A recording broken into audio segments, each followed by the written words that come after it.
Good evening, ladies and gentlemen. Welcome. Such a beautiful day, such a beautiful evening. I just want to invite you, welcome you to this wonderful program in Pacific Radio and TV. I'm blessed today that I'll be sharing together with us a very good evening message that will be such an encouragement. It is just a good conversation, and I thought it's very good for us to share this wonderful conversation together with us. My name is Bishop Dr. Joe Bright, and I'm blessed to be with you this evening. I want to bring the Word of God reading from the book of Genesis chapter 27 and verses 40. I'm going to be using King James Version, and I'll be reading here, and I'll be reading from verses 40. The Bible says, "And by the sword shalt thou live, and shalt thou serve thy brother, and it shall come to pass when thou shalt have the dominion, that thou shalt break his yoke from off thy neck." This was a conversation that was spoken by one of the great father, Isaac, and he was talking to his son Esau and Jacob, and he happened to tell Jacob that he's blessed, but the blessings that were supposed to have been taken by Esau, they were taken by Jacob. And then Esau became very furious, and he was looking for a revenge mission.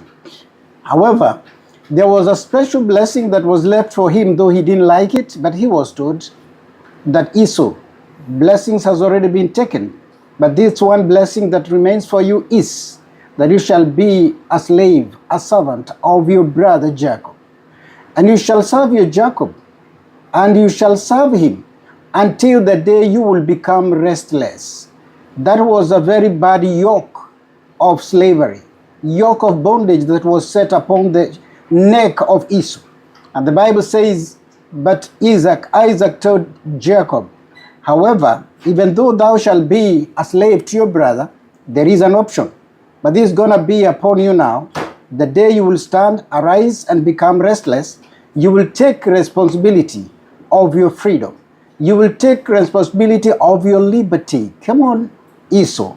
This is what it will be, that when you become restless, but as long as you are still comfortable with the bondage, with the yoke will continue to rest upon your neck. But the day you will become restless, become responsible of your life, and become accountable, you will begin to break that bondage of your brother from off your neck. I'm your father, I've spoken these words, but you still have power and dominion to break every spell and every spoken word, despite of whoever has ever spoken. So today I'll be sharing together with us within a few minutes, taking the initiative for change. That is the word that we are going to share together.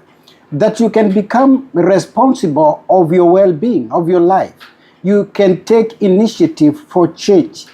You may not change what was done, what had happened to you there in the past, but you can change your future. You may not change where you were born and how people had treated you there before, but you can choose and change the kind of a person you want to become in the future. And actually, you can make your dream and your vision turn into a reality. You can take the initiative for change. John Maxwell said, as long as you have someone to blame for your downfall and for your failure, your change will never be celebrated, your change will never be experienced. But the day you will take the initiative, you can change everything that has not been ordained of God upon your life. When we read the book of Galatians, another second reading, Galatians chapter 5 and verses 1, the reading says from the King James Version, the Bible says, stand fast therefore in the liberty wherewith Christ hath made us free, and be not entangled again with the yoke of bondage. This is a message, this is a word, a statement that was made by Paul, and he was telling Galatians, it is until you choose to stand firm. There are so many things that will come and make you compromise and give in to any kind of bondage and oppression. But he was trying to remind the Galatians, remember, that salvation is not just a rhythm, it is not just a movement, it is an initiative that has come with deliverance that has taken place in our lives. And he was telling Galatians, stand fast therefore in the liberty wherewith Christ has made us free, and be not entangled again with the yoke of bondage. You got to choose. You got to decide that I'm the person here. I'm the victim. I choose now to stand in the liberty where Christ has made me free. I choose to stand in my liberty. I choose to stand and to walk in freedom. And he was telling Galatians, it got to be you to choose to stand. Because you can choose to remain in bondage, to be in oppression. But he was telling Galatians, you got to choose, you got to decide to stand and never become entangled again with the yoke of bondage. Because bondage can be, somebody can be yoked in a bondage of fear, of terror, of shame, rejection, and you feel like this life is not good anymore. Another reading we are going to see it, the last reading I'm going to read from the book of Judges chapter 12 and verses 3.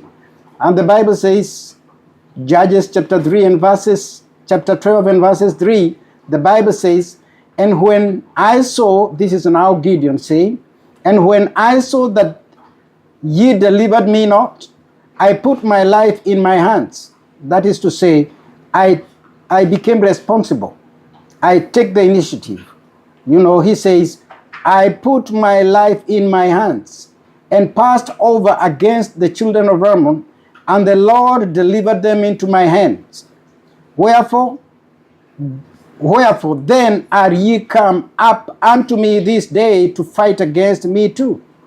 There was an agreement in the days of Jephthah that he will be accompanied by his brother, and they agreed they will go together and fight their enemy, the enemy that had oppressed their family for a period of time. And they agreed together. Remember Jephthah, by this time he was chased and cast out as a social outcast by his brothers. But this time they called him and they begged him, brother, just come and join us, let us go fight our enemies. But the brethren of Jephthah did not honor the agreement. So what they do, they lied him. And they walked away, they lied him. And they left Jephthah alone for him to go and fight alone. But the Bible says when Jephthah looked around and saw the brothers he had trusted had walked away, he said, I will not blame them. I will not complain. I will take the initiative. The Bible says that he took his life in his own hands. And that is to say, he became responsible. He became responsible. He said, I will be the person to initiate a change in our family. I will bring a change in this family. And then he took the sword and he moved forward forcefully, and he fought a very powerful battle. And the Bible says that he won and he came back with great victory. So in our message, in our conversation this evening is taking the initiative for change. There are so many things you can sit down and begin to desire and to admire, that if only I can become like so and so, if only God can bless me and make me be where I've been dreaming about. Change will never happen until it is made to happen. Nothing happens until it is made to happen. You can never initiate your change until you take the initiative. People are very tired in our generation. Nobody will keep on pushing you. It is your high time to make a choice to push yourself. The one thing that will help you is to make sure that your vision is clear. And this will help you because it will call for clarity. Clarity. When you have clarity of your vision, clarity of your dream, then you'll be good to go. When you understand the kind of the vision or the dream that you want to have and to achieve in life, please begin to make baby step. Take the initiative. How do you do it? Begin from where you are. Use what you have and begin to celebrate every small achievement you make in life. 3C you should avoid. 3C. C for cat. Avoid comparison. Avoid competition. Avoid complaining. These are the 3C you should avoid. And begin to take initiative, going towards the direction of your purpose, going toward the direction of your change. Don't wait until change you. You are the kind of the change that we are looking for. You are the kind of the change that you want to become. And that's why we are here to say, I'm here to tell you that you got to be the person who should initiate the change. What do you want to become in life? There are two things that will begin to happen in your life when changes comes in your life. Number one, you begin to experience the effect of pain of the things that need to be changed in your life. They will begin to provoke you and they begin to make you feel angry, annoyed. You begin to feel like I'm pissed off. I'm not happy. That is the effect. That is how change comes. The people who initiate changes, most of the time, they are angry people. They don't become angry because of people. They become angry because of the stubborn situation that has never been changed. Today, we are enjoying the changes that has been made by other people. You also can come up with a different change. And the people that will come behind you, they will enjoy the change that you have initiated in life. You are the kind of the change that you are looking to have in life. Stand to be counted. Initiate change. And you will enjoy change. The Lord bless you. See you again next time. Thank you. Amen.